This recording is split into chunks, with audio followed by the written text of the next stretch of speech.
preparing for their most anticipated event of the week, the grand feast every Friday. Farmer Rosie arranged a special dinner for the pups.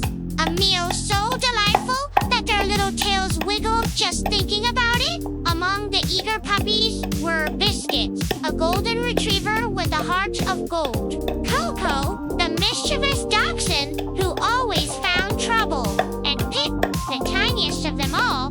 But with the bravest spirit, the trio had waited all day for dinner. And now, the scent of roasted chicken, mashed pumpkin, and warm milk filled the air.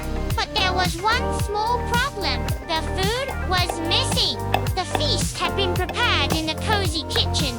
But when Farmer Rosie stepped out to gather fresh herbs, it had vanished. The puppies sniffed around, searching for clues.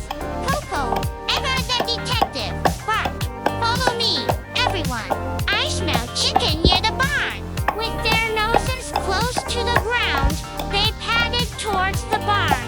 There, among haystacks and scattered carrots, stood Benny the raccoon, his tiny paws clutching a drumstick. Benny looked startled. "I was just making sure the food was safe," he stammered. Pip tilted his head. "But Benny, the feast is for everyone, not just you." Realizing his mistake, Benny felt a bit embarrassed. "I didn't mean to take it all," he murmured. "I just wanted a taste." Biscuit wagged his tail. "We can share, but next time, let's eat together."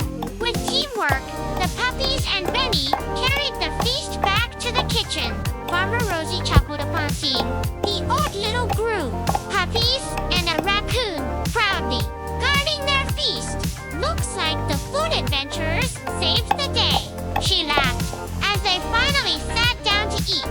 Benny apologized and promised never to sneak food again. The puppies forgave him, and together, they enjoyed the most scrumptious dinner of all, a meal made better by friendship. That night, with full bellies and warm hearts, the puppies curled up by the fireplace, dreaming of next week's feast.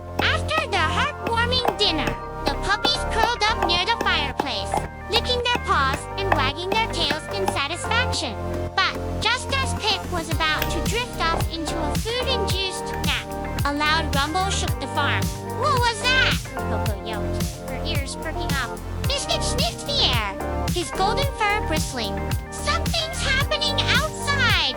The puppies scrambled to their feet and dashed toward the barn, Benny, the raccoon, waddling after them. When they arrived, they saw that